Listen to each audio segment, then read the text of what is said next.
to the gem of the Supreme Buddha. The Buddha is my refuge every day. My homage to the gem of the Supreme Dhamma. The Dhamma is my refuge every day. My homage to the gem of the Supreme Sangha. The Sangha is my refuge every day. My homage to the Supreme Triple Gem. The Triple Gem is my refuge every day. Namo Buddhaya. Meritorious devotees, as human beings who have been born into this world, we feel that this is the first time that we have been born. Isn't that how we feel? We feel this is the very first time that we were born into this human world, and we think that this is the very first time we're studying in this life, and we think this is the very first time that we have gotten married, and we think this is the first time, the very first time that we have gotten children. This is the way that most people feel in this world. We think, if we were to think back, we think that we can only think back for about the 50 or 60 years or the 20, 30 years that we have lived in this life. That's our history. That's how we feel. However, the one who sees, the one who knows this world, the great sage, the incomparable teacher, the Supreme Buddha, the perfectly enlightened one, saw a history where a beginning point cannot be discerned. So, meritorious devotees, the reality is this is not the first time that we have been born in the human world. We are traveling in a long journey of samsara. And it is impossible to even say how many years it has been since this samsara started. Our great teacher, the Supreme Buddha, explains this samsara is so long where a beginning point cannot be discerned even to a great teacher's eye. That's how long of a journey we have been traveling. In fact, we cannot say we have been born in this samsara for only this many years. It cannot be measured in years. The Supreme Buddha explains it can only be measured, if at all, through eons. And as you know, an eon cannot be said as having this many years. One day, someone came to our great teacher, the Supreme Buddha, and asked, "Oh, Venerable Sir, they say eon, what is really an eon? How many years are there?" And at that time, our great teacher, the Supreme Buddha, explains, a eon cannot be said as having this many years, or having this many thousands of years, or having this many thousands of hundreds of thousands of years. It cannot be said in years. And so that man asked, "Then, Venerable Sir, can you explain it with a simile?" And so at that time, our great teacher explained a simile to help us understand how long an eon is. The Supreme Buddha explained, suppose there is a city that's covered by iron that is 7 miles long, 7 miles wide, 7 miles high. And within this area of space, there are mustard seeds that's filled in this space. And every 100 years, someone comes and takes a single mustard seed and takes it away. And the Supreme Buddha explains the amount of mustard seeds in that area of space will disappear. However, an eon will not end. That's how long of a time an eon is. And so you may think then we have lived in this samsara for maybe a couple of eons, or maybe 3-4 eons. But that's not true. Our great teacher, the Supreme Buddha, explains, once a certain Brahmin came and asked our great teacher, "Oh, Venerable Sir, how many eons have passed in this samsara?" And so our great teacher explains, "Brahmin, it cannot be said this many years have passed by. That's how many eons that have passed by." that it is immeasurable. And so that Brahmin asked, then sir, can you explain it with a simile? And so our great teacher, the Supreme Buddha, explains, O Brahmin, imagine the point where the river Ganges originates from. And from that point onwards, imagine the point where the river Ganges joins the ocean.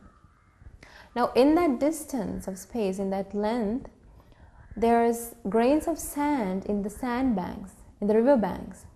And so a great teacher asked, can you count the number of grains of sand in the river bank of river Ganges?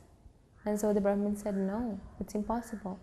Just like that, a great teacher explained, just like that, Brahmin, it cannot be said that this many eons have passed by. It is immeasurable. So you can see we have been traveling in a long journey where we cannot even know the beginning. And if we cannot know the beginning, then without practicing the Dhamma, it is impossible to know an end to it. Meritorious disciples, what's the reason? Why have we been traveling in such a long journey? What's the reason? The reason can only be understood and discovered by someone who has abandoned that reason. Meritorious disciples, our great teacher, the Supreme Buddha, explained that ignorance is the reason, is the cause for the origination of the samsara. And our great teacher, the Supreme Buddha, shattered that shell of ignorance and came out of it and saw the world with the Supreme Buddha's amazing wisdom, saw the reality of it. Through breaking that shell of ignorance, our great teacher escaped from that long journey of samsara. However, we as human beings born in this world, we are still in that samsara. We don't know when this samsara started. And at this point, we don't know when it will end, unless we too break that shell of ignorance. As long as we are in that shell of ignorance, then we are in darkness. However, if someone practices this Dhamma, then that person is able to shatter that shell of ignorance and see the bright world, see the reality, and put an end to this samsara. So, meritorious disciples, today we're going to learn a beautiful sutta that explains how this ignorance is conditioned. And we're also going to learn the path that leads to the escaping or becoming free from this ignorance, that is, finding true knowledge, gaining true knowledge and liberation. So today we're going to learn the sutta known as Avijja Sutta. This is found in the Anguttara Nikaya of the Pali Canon. Our great teacher, the Supreme Buddha, explains, O bhikkhus, a starting point of ignorance, or because it's said that a starting point of ignorance is not seen where one could rightly say, before this, there was no ignorance, and ignorance only started after this. So what did the Supreme Buddha say? What did the Supreme Buddha say? A great teacher says, you cannot say that before this, ignorance was not there. Ignorance only started after this point. So the Supreme Buddha explained, a starting point cannot be seen. So that means, just like the starting point of samsara cannot be seen, the starting point of ignorance cannot be seen. That is the reason why we have been coming such a long journey of birth and death. As long as there is ignorance, the samsara continues. Ignorance is what pushes us into this samsara. So the Supreme Buddha explains the starting point of ignorance cannot be discerned, cannot be seen. But our great teacher says, however, because ignorance is seen to have a specific condition. So ignorance exists because it's being conditioned by something. As you know, our great teacher's Dhamma is all about cause and effect. There's always, if there's an effect, there's a cause to it. And so the Supreme Buddha explains, ignorance too has a cause. It exists, it's maintained because of a condition. And so the Supreme Buddha explains, I say because ignorance has a nutriment. It does not lack a nutriment. So what is the Supreme Buddha saying? The Supreme Buddha is saying, ignorance has a nutriment. Now what's a nutriment? As you know, we take food. And we take food because we need nutrients. Why do we need nutrients? Because we need to maintain this body. So what a nutrient does is it helps us to continue or to maintain ourselves. And so the Supreme Buddha explains, ignorance has a nutrient.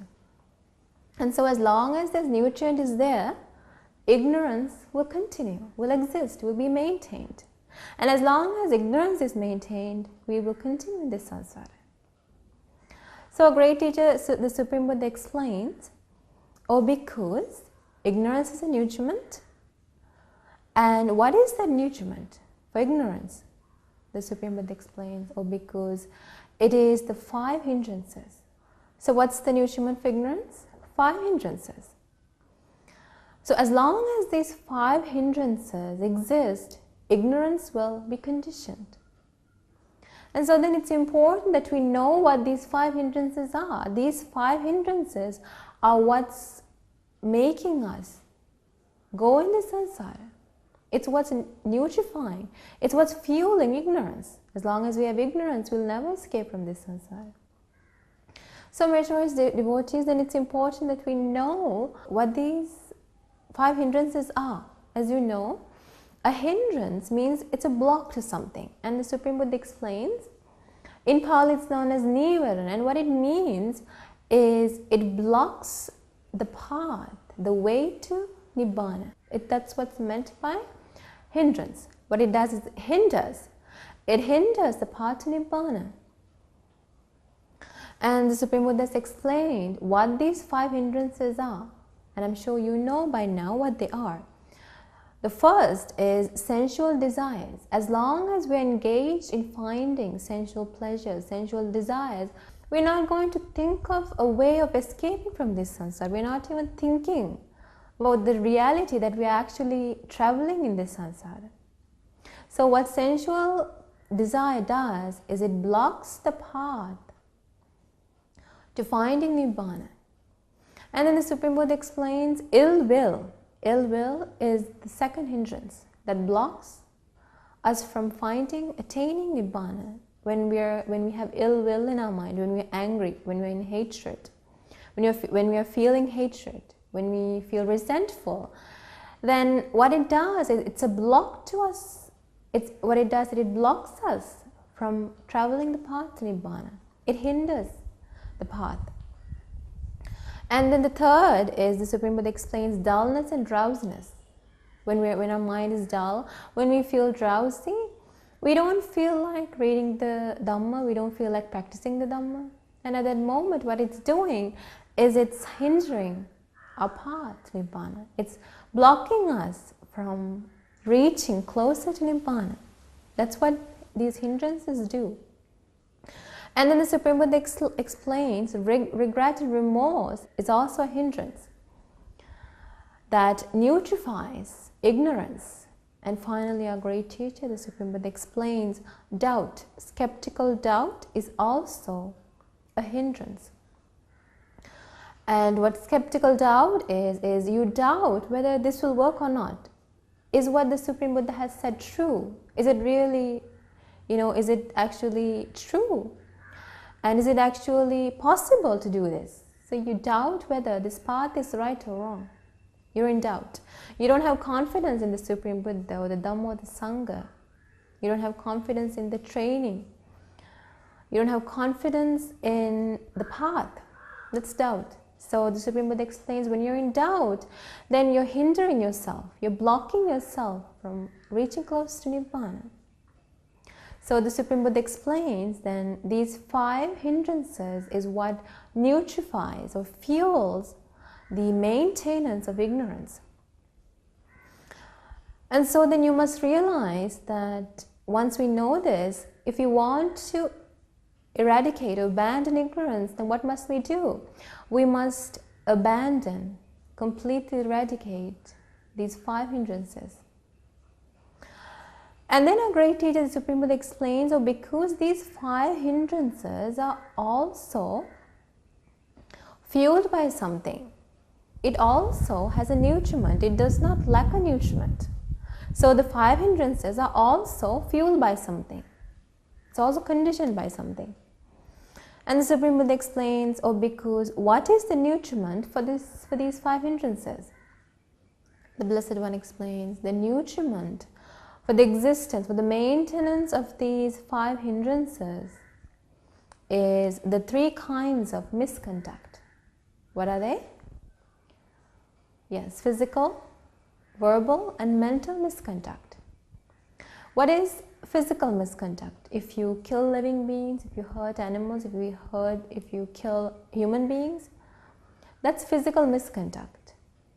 Or if stealing, engaging in sexual misconduct is physical misconduct. And verbal misconduct is lying, saying divisive speech, breaking other people apart, breaking people's friendships, and saying idle speech, that is things that are pointless, that are useless to neither yourself nor others, and saying harsh words that hurt other people's feelings. These are all considered verbal misconduct. And so if you do these things, what happens is it nutrifies, it fuels, it becomes a nutrient to the continuation of the 5 hindrances. And then the Supreme Buddha explains mental misconduct is also a nutrient to the continuation of the 5 hindrances. So what is mental misconduct? Mental misconduct is avijja. Avijja meaning desiring what belongs to other people, wanting things that other people have. If someone has a good reputation, then you long for that reputation. If someone has a good house, then you want that house. You want such a house. In this way, you desire what other people have. The Supreme Buddha explains that's a mental misconduct. And ill will, getting angry, resenting others, is also a mental misconduct. And the Supreme Buddha explains the wrong view is also considered mental misconduct. Wrong view means you don't have the right view in life. That means you don't accept the fact that there's results of giving. You don't accept the fact that there's results of being of service to others. You don't accept the fact that there are results of offering things to other people, making offerings to others. You don't accept the fact that there's something called good and bad actions. You don't believe the fact that there's someone special called a mother and a father in this world. You don't accept or believe the fact that there are certain recluses and Brahmins who have really understood the reality of life. So this is considered wrong view. So if you have wrong view, then it's considered mental misconduct, and what it does is it nutrifies, it becomes a nutrient for the continuation of the 5 hindrances.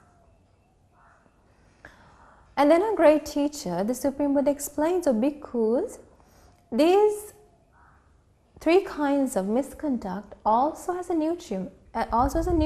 It does not lack a nutriment. So you can see all these are conditioned by things. This is why our great teacher's Dhamma is all cause and effect. When the cause is there, the effect exists. And when the cause ceases to exist, that means when the cause is no longer there, then the effect is not there. So the Supreme Buddha explains the 3 kinds of misconduct also has a nutriment. And so what is that nutriment? The Supreme Buddha explains unrestraining of sense faculties. What's the nutriment? What's the nutriment for the 3 kinds of misconduct? Yes, the unrestraining of the sense faculties. What does that mean? As we know, a great teacher, the Supreme Buddha, always asks his disciples to restrain one's sense faculties. What are our sense faculties? The eyes, the ears, the nose, the tongue, the body and the mind. Those are the sense faculties. And so the Supreme Buddha explains you must restrain these sense faculties. That means you must guard the doors of the sense faculties. Meaning, if you see something with your eyes, for example, suppose you see a very handsome or pretty person, beautiful person, and upon seeing that person, if feelings of desire is aroused within you, then you have not restrained your sense faculties. Your sense faculties are unrestrained. And upon hearing something, suppose someone blames you, and upon hearing those harsh words, if your feelings of anger are aroused, then you have not restrained your ears. Your ears are unguarded. This is what restraining of sense faculties means. When we see something, when we hear something, when we feel something with our nose, tongue, body or mind, if defilements are aroused, if desire is aroused, if ill will is aroused or delusion is aroused, then at that moment your faculties are not restrained. And the Supreme Buddha explains, if your faculties are not restrained, then the result is that it neutrifies. What does it nutrify? It neutrifies the three kinds of misconduct. Now, for example, if we take the example that we talked before, if you see someone who is very beautiful, who's very pretty or handsome, then if you have not guarded your sense faculty of eye, what happens? What happens is feelings of desire, feelings of lust are aroused within you. And now you want that person you saw. You want to be with that person you just saw. And if you cannot get the person, if you cannot be with that person the way you want, what people do is they engage in misconduct. Sometimes people kill each other to get to be with who they want to be with. Some people steal. Some people engage in sexual misconduct. Some people lie. In this way, you can see how the unrestrainment of the sense faculties lead to the three kinds of misconduct. So the Supreme Buddha explains, unrestraining of these sense faculties is what leads to the continuation of physical, verbal and mental misconduct. And then our great teacher, the Supreme Buddha explains, "O bhikkhus, I say that unrestrainment of these sense faculties also has a nutriment. It does not lack a nutriment." And what is the nutriment for the unrestraining of the sense faculties? The Supreme Buddha explains the nutriment is lack of mindfulness and clear comprehension. So what's the nutriment that fuels the unrestraining of the sense faculties? Lack of mindfulness and clear comprehension. Now you can see, when you see someone when you see someone who's very beautiful or pretty, if you're not mindful at that moment, if you're not mindful, if you do not know exactly what is happening, if you do not have a clear comprehension of reality, then what happens is your sense faculties become unrestrained. If you're not mindful of that moment, if you're not mindful, and if you do not clearly understand what's happening, then what happens is your faculties become unrestrained. So that's why the Supreme Buddha explains mindfulness is so important for a noble disciple to practice in his life. Being mindful all the time. The Supreme Buddha explains the nutriment for unrestraining of the sense faculties is the lack of mindfulness and clear comprehension. So if you lack mindfulness, if you lack clear comprehension, then what happens is automatically your sense faculties will be unrestrained. And then the Supreme Buddha explains this lack of mindfulness. Now in Pali this is known as asati asampajanya. And so the Supreme Buddha explains this lack of mindfulness and clear comprehension is also nutrified by something. It also has a fuel, it also has a condition. And the Supreme Buddha explains, so what is the nutriment for lack of mindfulness and clear comprehension? So why is it that you are not mindful? Why is it that you cannot clearly comprehend things? The Supreme Buddha explains the condition is unwise consideration. That's in Pali it's known as ayoniso manasikara. So what's the nutriment for lack of mindfulness and clear comprehension? Yes, ayoniso manasikara, unwise consideration. Now by now, I'm sure you know what ayoniso manasikara means. What is unwise consideration? Unwise consideration is not thinking in accordance with the Dhamma. So when something happens, for example, if you see someone, or if you hear someone, for example, suppose you hear someone blaming you. Now, if you think according to the Dhamma, then defilements won't be aroused. However, if you do not think according to the Dhamma, then you'll be thinking in the wrong way, in the unwise way. And when you engage in the wrong way, when you think in the wrong way, what happens is you lose mindfulness. You don't remember anything about the Dhamma. You cannot remind yourself of the Dhamma if you engage in unwise consideration. For example, if someone blames you, if you think in the wrong way, then you'd be thinking, he's always blaming me. Why is he blaming me? I didn't even do anything. You're thinking something away from the Dhamma, far from the Dhamma. However, if you think in the right way, in accordance with the Dhamma, then you'd be thinking, he's blaming me, but those words are impermanent. And so at that time, when you think in the right way, in the wise way, then you can see how mindfulness arises. However, if you were thinking the wrong way, then you'd be thinking and thinking and thinking, and you'd be, traveling a long distance in your mind without realizing where you are. So the Supreme Buddha explains this unwise consideration, thinking in the wrong way, thinking in a way that's separate from the Dhamma, is what fuels lack of mindfulness and lack of clear comprehension. And then the Supreme Buddha explains, O bhikkhus, I say that unwise consideration also has a nutriment. It does not lack a nutriment. So if someone engages in ayoniso manasikara, in unwise consideration, then he does so because of a reason. The reason being lack of confidence. So the Supreme Buddha explains the nutriment for unwise consideration is lack of confidence. So if a person does not have confidence in the Supreme Buddha, if a person does not have confidence in the Dhamma and the Sangha, then of course he is not going to think in line of the Dhamma. He is someone far away from the Dhamma. So the Supreme Buddha explains, lack of confidence is the condition for unwise consideration. So if you want to be someone who engages in wise consideration, then what must you first develop? You must first develop confidence in the Buddha, Dhamma and the Sangha. You must have confidence in the knowledge of the Supreme Buddha.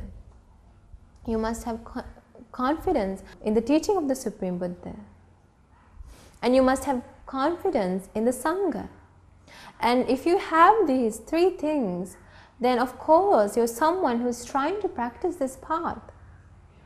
And so if you're someone who's trying to practice this path, then you're someone who's trying to think in the right way, in a way where defilements are not aroused. And so the Supreme Buddha explains then, lack of confidence is the nutriment for unwise consideration. And then the Supreme Buddha explains, O bhikkhus, lack of confidence also has a nutriment. It does not lack a nutriment. So there's a reason for why a person lacks confidence. The Supreme Buddha explains, the nutriment is not hearing the pure Dhamma. So if a person does not get to hear the true form, the pure form of the Dhamma, then there is no way that that person can gain confidence in the Supreme Buddha, the Dhamma or the Sangha. Why? Because it is only through the Dhamma where we can learn the qualities of the Supreme Buddha. It is only through the Dhamma where we can learn the qualities of the Dhamma and the Sangha. If we don't hear or listen or read the Dhamma, then there is no way we can form a pleasant mind about the Buddha, Dhamma and the Sangha. So that is why the Supreme Buddha says that The nutriment for lack of confidence is not hearing the pure Dhamma. So you can see how important listening, the opportunity to hear the pure Dhamma is. The Supreme Buddha next explains, O bhikkhus, not hearing the pure Dhamma also has a nutriment. And what is that nutriment? That nutriment is not associating with superior persons. So what's the nutriment for not hearing the pure Dhamma? The nutriment is not associating with superior person. Now, who is a superior person? Who's a noble friend? A superior person is someone who has confidence in the Supreme Buddha, the Dhamma and the Sangha. A superior person or noble friend is someone who is virtuous. He's someone who protects. He or she is someone who protects the precepts. He or she is someone who is trying to practice the path. He is someone who is trying to understand what is wholesome and what is unwholesome, what is right from what is wrong. And so the Supreme Buddha explains, if you do not associate with these superior persons, then you will not get to hear the Supreme Buddha's Dhamma, the pure form. As you know, in the present world, it is very rare to find superior persons or noble friends to associate with. Most of the world is filled with inferior persons, ignoble friends. Those ignoble friends, those inferior people, do not encourage you to find what's good. They do not encourage you to do what is good. They do not have confidence in the Triple Gem. They are not virtuous. And they do not tell others or teach others the pure Dhamma that's found, discovered by the great sage, the incomparable teacher. So the Supreme Buddha explains the nutriment that fuels not hearing the Dhamma is not associating with superior persons. The Supreme Buddha explains, O bhikkhus, not associating with persons nutrifies not hearing the pure Dhamma. When you do not hear the pure Dhamma, what happens is you engage in unwise consideration. And when you engage in unwise consideration, when that's being filled, what happens is you lack mindfulness and clear comprehension. And when you lack mindfulness and clear comprehension, then your sense faculties become unrestrained. When your sense faculties become unrestrained, then you engage in physical or verbal and mental misconduct. And when you engage in physical, verbal and mental misconduct, you nutrify, you fuel, you condition the 5 hindrances. And as long as the 5 hindrances are there, it nutrifies ignorance.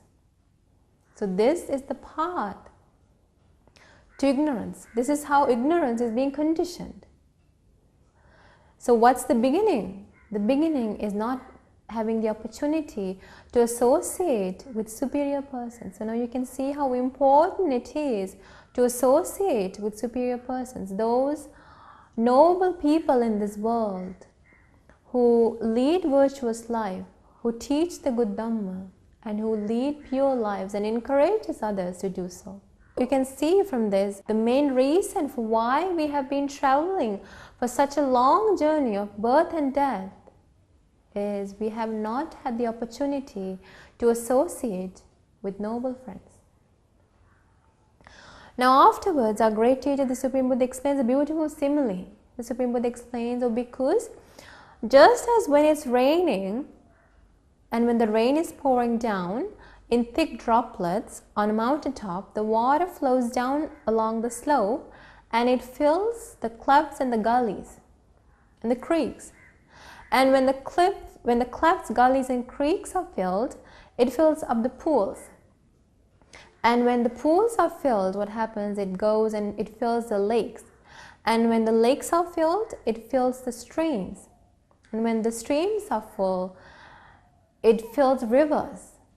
And when the rivers are full, it goes to the ocean. The water flows to the ocean, and the ocean is filled. the Supreme Buddha explains, just like that method of how water moves and flows from one point to another, starting with not associating with superior persons, you work your way up and you neutralize the continuation of ignorance. And then our great teacher, the Supreme Buddha, explains, O bhikkhus, the opposite of ignorance. What is the opposite of ignorance? The opposite of ignorance is true knowledge and liberation. Meritorious disciples, what is true knowledge and liberation? In order to understand true knowledge and liberation, we must first know what ignorance is actually. What ignorance is not knowing the Four Noble Truths. So what is ignorance? Not knowing the Four Noble Truths, not knowing that there is something called suffering in this world, not knowing that being reborn again and again is suffering, not knowing that falling sick is suffering, not knowing that having to die in this world is suffering, and not knowing the noble truth that there's a cause to this suffering, and not knowing that there's actually a way to be free from suffering. That is, there's a way, it is possible to reach Nibbana, the state of true happiness, and not knowing the fourth noble truth of the path leading to Nibbana, the Noble Eightfold Path. So not knowing these Four Noble Truths is what is ignorance. So then if we consider the first part, then ignorance, that is not knowing the Four Noble Truths, is neutrified. The first point is not associating with superior persons. So the reality then is that we have not understood the Four Noble Truths because we have not had the opportunity to associate with superior persons, those who teach the good Dhamma, those who lead lives in accordance to Dhamma. As a result of that, we did not hear the true Dhamma, and since we did not hear the true Dhamma, we didn't have confidence in the Supreme Buddha, Dhamma and the Sangha, and as a result what happens is we engaged in unwise consideration, we thought in the wrong way, and as a result of that we lacked mindfulness and clear comprehension, and as a result of that our sense faculties were not restrained. And because of that, we engaged in physical, verbal and mental misconduct. And the 5 hindrances were neutrified. And as a result, we were not able to realize the Four Noble Truths. So this is how. Now what you just learned is a reason why we travel such a long journey of samsara. Now this is a meritorious devotees, this you will only hear this through the Supreme Buddha. There is no one else in this world who has understood the cause of ignorance. Only the Supreme Buddha, our great teacher, understood this process, step by step. And so next our great teacher, the Supreme Buddha, explains how can we break away from this shell of ignorance. So then how can we attain true knowledge and liberation? So meritorious disciples, our great teacher, the Supreme Buddha, then explains how we can break the shell of ignorance. How can we attain true knowledge and liberation? The Supreme Buddha explains, O bhikkhus, true knowledge and liberation also has a nutriment. It does not lack a nutriment. O bhikkhus, what's the nutriment for true knowledge and liberation? How can you understand the Four Noble Truths? How can you break the shell of ignorance? What nutrifies it? The Supreme Buddha explains, the 7 factors of enlightenment is the nutriment for true knowledge and liberation. So then, if you want to realize the Four Noble Truths and escape from this samsara and attain true knowledge and liberation. Now, true knowledge means the understanding of the Four Noble Truths, and liberation is once we understand the Four Noble Truths, we become liberated from this samsara. That's what liberation is. So we become free from this samsara. So if you want to become free from this samsara, the Supreme Buddha explains, then the nutriment we must develop then is the 7 factors of enlightenment. Now in Pali, that's known as Saptabojjhanga. The Supreme Buddha explains the 7 factors of enlightenment is enlightenment factor of mindfulness, enlightenment factor of investigation of Dhamma, the enlightenment factor of energy, the enlightenment factor of rapture, the enlightenment factor of tranquility, and the enlightenment factor of concentration, and the enlightenment factor of equanimity. So you must develop these 7 factors in order to gain true knowledge and liberation. And so here what Sati Sambojjhanga, meaning the enlightenment factor of mindfulness, means you're very mindful of this body. You're mindful. You become mindful of this body. You become mindful of your feelings. You become mindful of your mind, and you become mindful of the reality of this life, the Dhamma. And in this mindfulness, what happens is, the Supreme Buddha explains, Viveka Nisthitang, now you have secluded yourself. That means you have now gotten rid of those 5 hindrances. Viveka Nisthitang, Viraga Nisthitang. And when you're mindful in this way, you have understood the impermanence and you no longer are attached to things. Nirodha Nisthitang, meaning cessation. You have now understood the reality of impermanence, and when you do not cling to these things, when you're not attached to them, you see yourself within you, you see how the attachments, those clingings are disappearing within you. And Vasagga Parinami, and you're now bent towards reaching Nibbana. And when you become mindful with those factors, what happens is it becomes the enlightenment factor of mindfulness. And when you are mindful, what happens is then you engage in the investigation of the Dhamma. And when you investigate the Dhamma, it becomes an enlightenment factor. And it becomes the enlightenment factor of investigation. And what happens is when you investigate the Dhamma, when you understand the Dhamma, you make an even more effort to practice the Dhamma. And that becomes the Virya Sambojjhanga, meaning the enlightenment factor of energy. And when you make this effort, when you increase your energy and you practice the Dhamma, when you try to abandon what is unwholesome and when you try to practice what is wholesome, what happens is you feel happiness, you feel rapture. And when you feel rapture, it becomes enlightenment factor. Enlightenment factor means it's a factor that helps you to understand the 4 Noble Truths. So, feeling this rapture becomes the enlightenment factor. And when you feel rapture, when you feel this happiness, with this joy, what happens is your body and mind become very calm. This is known as Passaddhi Sambojjhanga, the enlightenment factor of tranquility. So your mind and body becomes very tranquil. Now by this point, now remember, Viveka Nisthitang, you are now secluded, you're in seclusion, you're away from the 5 hindrances. Viraga Nisthitang, you have dispassion within you, you do not have passion and craving for things. Nirodha Nisthitang, you now see within yourself how that passion is disappearing within you and you're bent towards attaining Nibbana. And with those factors, when you feel your body and mind calming, what happens is your mind becomes easily concentrated, and that's the Samadhi Sambojjhanga, meaning the enlightenment factor of concentration.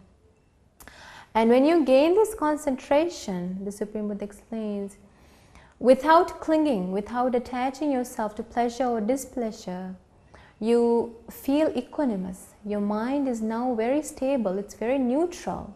It's neither aroused by pleasure or pain, it's very neutral. This is now we're talking about a very high level of the mind.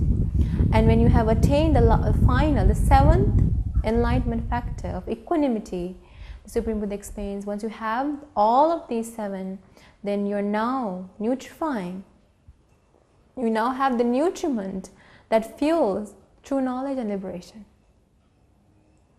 Then the Supreme Buddha explains, because these 7 factors of enlightenment also has a nutriment. What is that nutriment? The Supreme Buddha explains, mindfulness.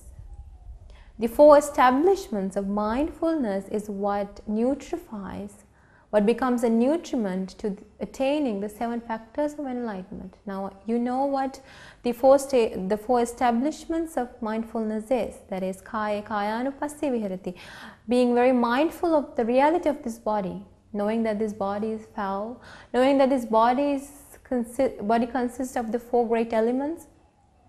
So, knowing the reality of this body and being mindful about this body. And the Supreme Buddha explains, knowing, being mindful of the feelings. That's known as Vedananupassana. Being mindful of feelings.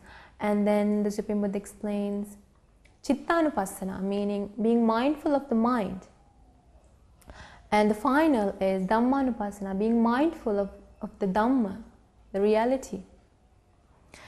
And then the Supreme Buddha explains, because mindfulness also has a nutriment. And the nutriment is the 3 kinds of good conduct. So, engaging in physical, verbal, and mental good conduct, pure conduct, is what allows you to be mindful.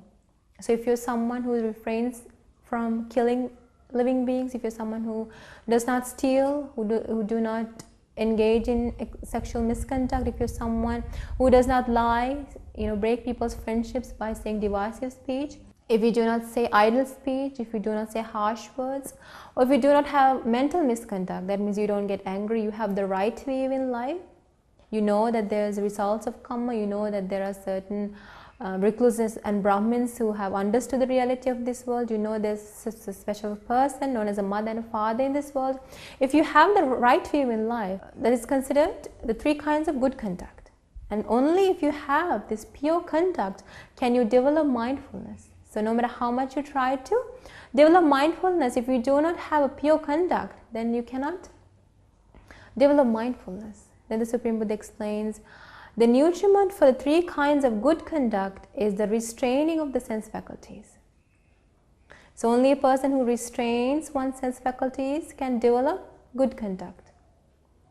And then the Supreme Buddha explains the nutriment for restraining the sense faculties is being mindful and clearly understanding things as it is. And then the Supreme Buddha explains the nutriment for mindfulness and clear comprehension is wise consideration, that is, thinking in accordance with the Dhamma, thinking in line with the Dhamma. That's known as Yoniso Manasikara. So only if you engage in Yoniso Manasikara can you be mindful and clearly comprehend things. And then the Supreme Buddha explains, because there is a nutriment for wise consideration, and that nutriment is confidence in the Supreme Buddha, the Dhamma and the Sangha. So you will only engage in wise consideration if you have confidence in the Buddha, Dhamma and the Sangha. If you do not have confidence, you will not engage in wise consideration. Then the Supreme Buddha explains, because confidence, I say, is also nutrified by something. It also is a condition. It does not lack a condition. And that condition is hearing the pure Dhamma. When you hear the pure Dhamma, what happens is you gain confidence in the Supreme Buddha, the Dhamma and the Sangha.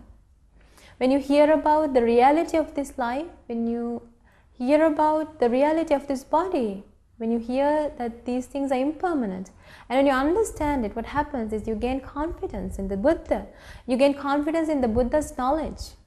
You get confidence in the Dhamma and the Sangha. And then the Supreme Buddha explains, because hearing pure Dhamma also has a nutriment. It does not lack a nutriment. And that is, the nutriment for hearing the good Dhamma is association with superior persons. That is, Sappurisa association. Sappurisa means superior persons, those who have confidence in the Buddha, Dhamma and the Sangha, those who have gratitude towards others, those who try to be virtuous and practice the good Dhamma, and those who teach the good Dhamma to others. So when you associate with superior persons, noble friends, then you get to hear the good Dhamma. When you get to hear the good Dhamma, you get confidence in the Noble Triple Gem. When you get confidence in the Noble Triple Gem, you engage in wise consideration. When you engage in wise consideration, you become mindful and clearly comprehend things.